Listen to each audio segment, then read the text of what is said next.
안녕하세요. 오늘은 29회 온 산을 헤매는 토끼에 대해서 설명드리겠습니다. 지지 오늘 첫 시간인데 이 지지는 우리가 현실이기 때문에 상당히 중요한 겁니다. 그리고 사주 공부하시면서 특히 지지 공부하시면서 기본적으로 우리가 알아야 될 것은 이 계절의 특성을 보라는 거예요. 계절의 특성.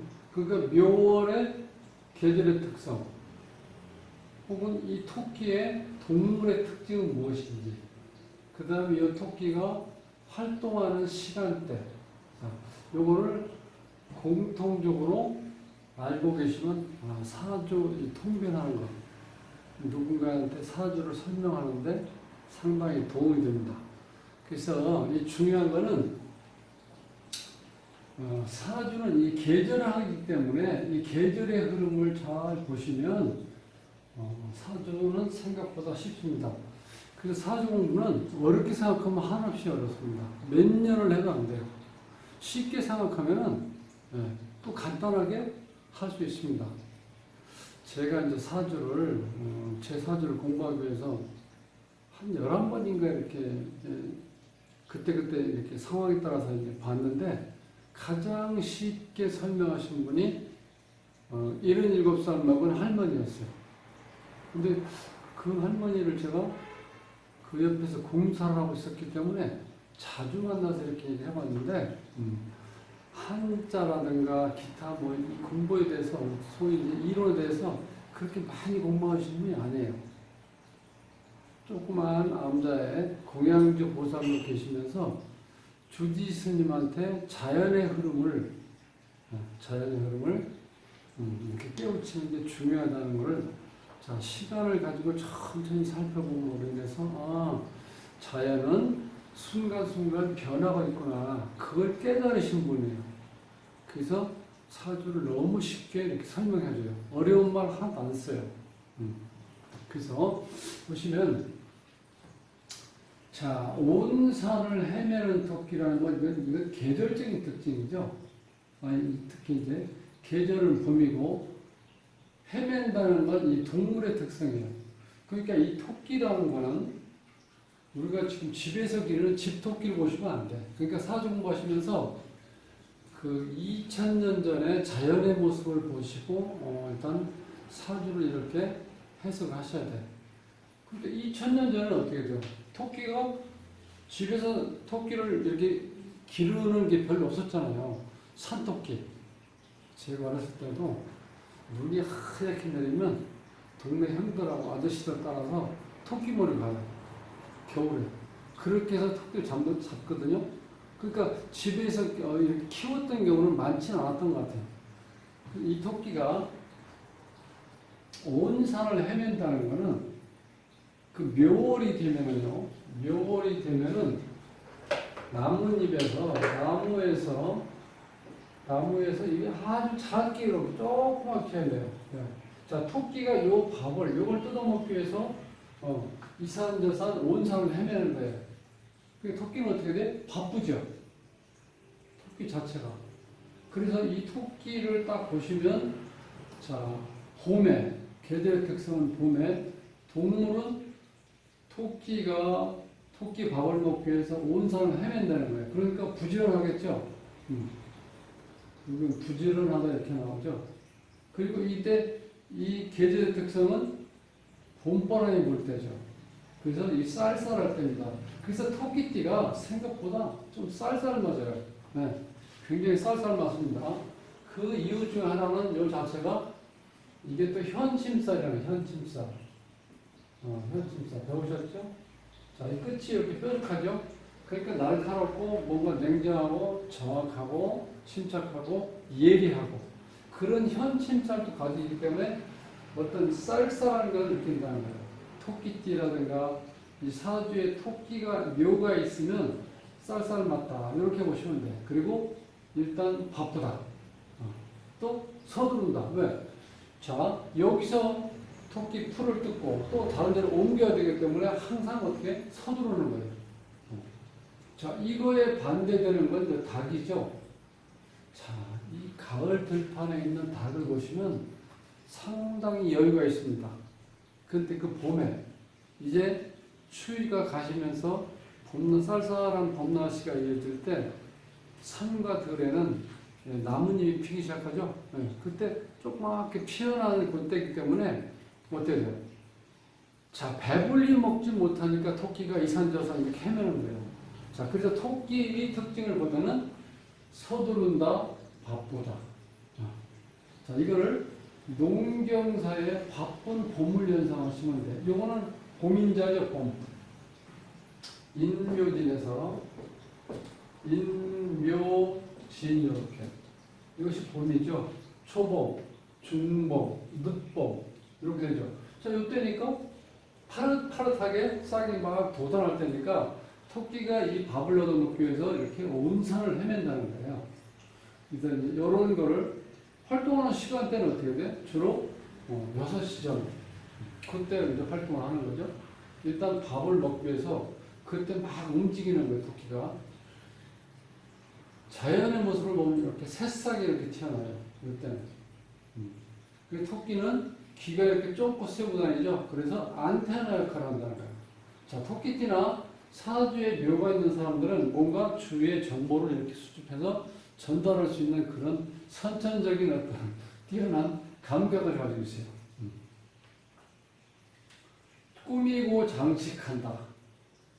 자, 여기에서 확장된 개념이 직업 개념으로 치면 뭔가 교육한다, 기획한다, 계획을 세운다, 또 적용, 아름답게 외부를 꾸미는 거죠. 또 임의역에 관계되는 어떤 패션에 관계되는 이런 쪽에 종사하면 천직이라고 보시면 돼요.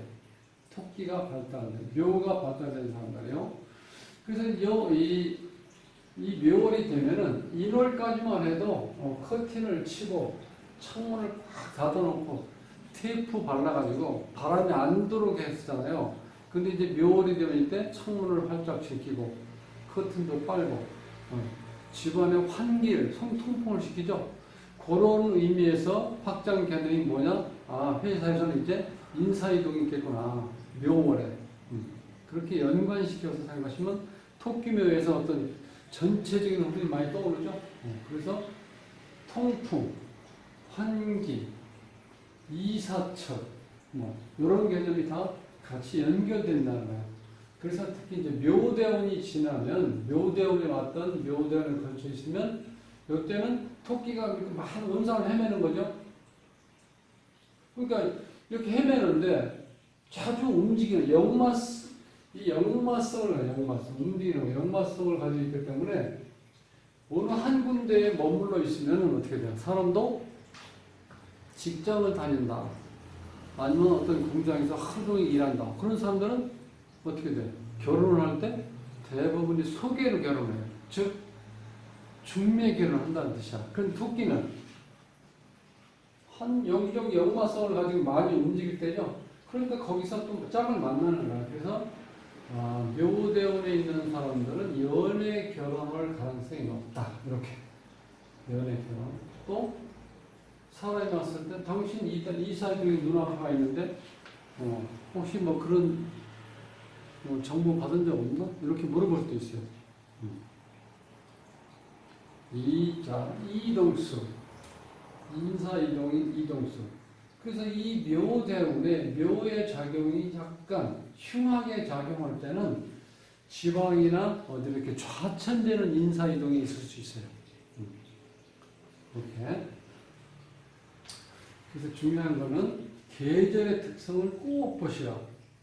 호랑이가 됐던 뱀이 됐던 양이 됐던 관계없어요. 계절의 특성, 동물의 특징, 활동하는 시간대 요거만 잘 보시면 그 특징을 우리가 이렇게 외우려고 하지 않아도 이해를 하시면 쉽게 말이 나온다는 거예요. 이 사주에서 보시면 이건 제가 이제 계절학이라는 걸 강조하기 위해서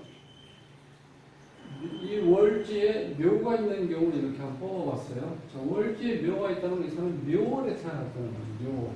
묘계절. 묘계절에 태어난 사람이에요. 자, 이 여자는 정화일간을 가지고 태어났어요. 요거는 불이죠. 화죠. 화. 음화죠. 음화. 자, 음화는 활이나 나무를 위해서 봉사한다. 혹은 가장 어떤 특징적인 게 뭐 있어요? 물상으로 치면 촛불이 타들어가면서 나를 태워서 주의를 밝힌다. 이렇게 연상이 되시죠? 정화 일간 선장한테 제가 그림을 그려놨어요. 그런 식으로 정화 일간. 요거는 나와 같은 거니까 비견이죠, 비견. 자, 그 다음에 화가 금을 극하죠.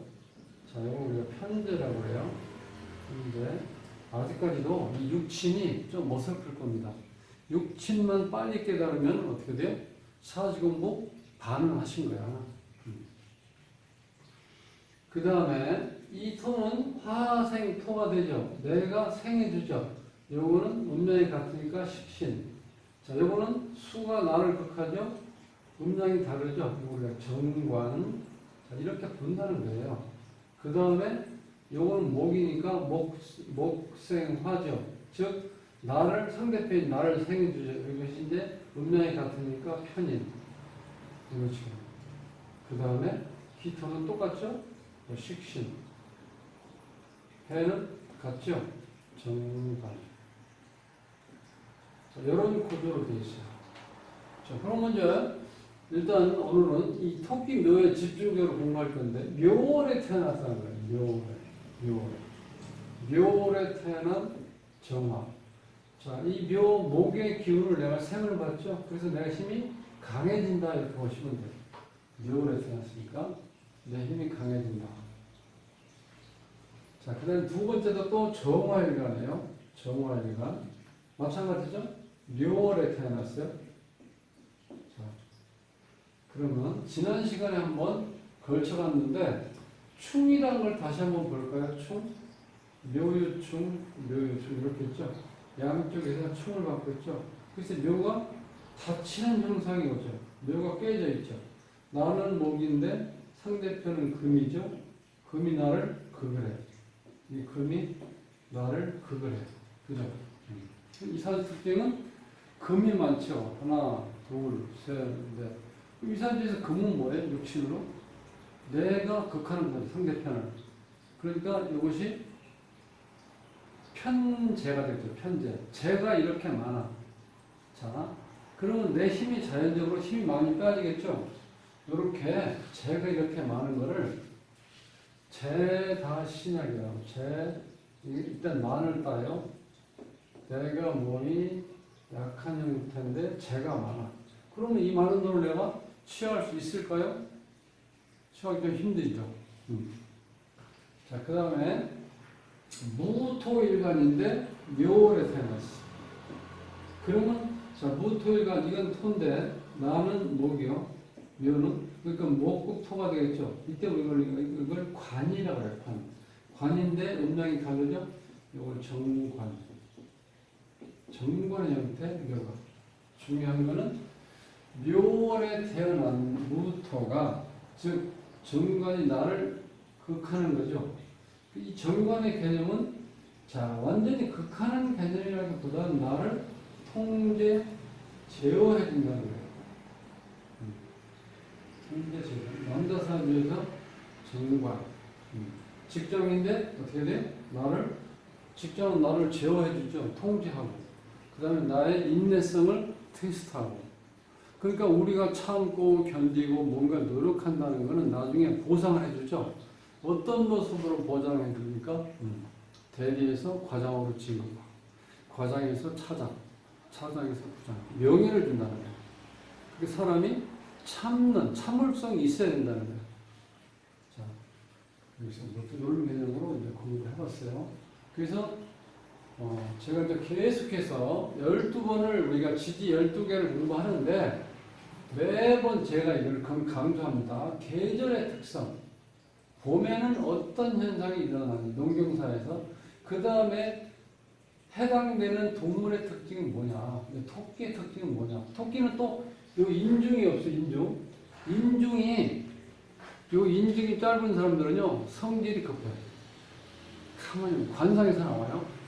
자, 코와 의입술 사이가 이렇게 좁으면은 성질이 급하다고. 토끼가 인중이 없어요. 그러니까 엄청나게 바빠.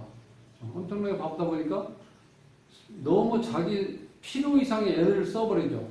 그래서 피곤에 지쳐갖고 눈알이 빨개지는 게 토끼예요. 인중이 없어요, 토끼. 토끼의 특징은 급하다. 그런 게 대충 많이 나왔죠. 부지런하다, 급하다, 바쁘다, 서두른다. 이게 다 그런 개념이에요.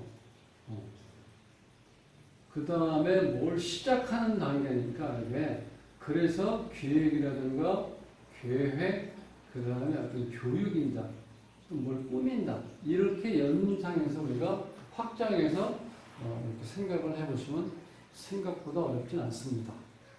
자, 토끼에 대한 거는 이것으로 마치고 또 이제 복권은 아니지만 9월 20날 금요일 날이죠.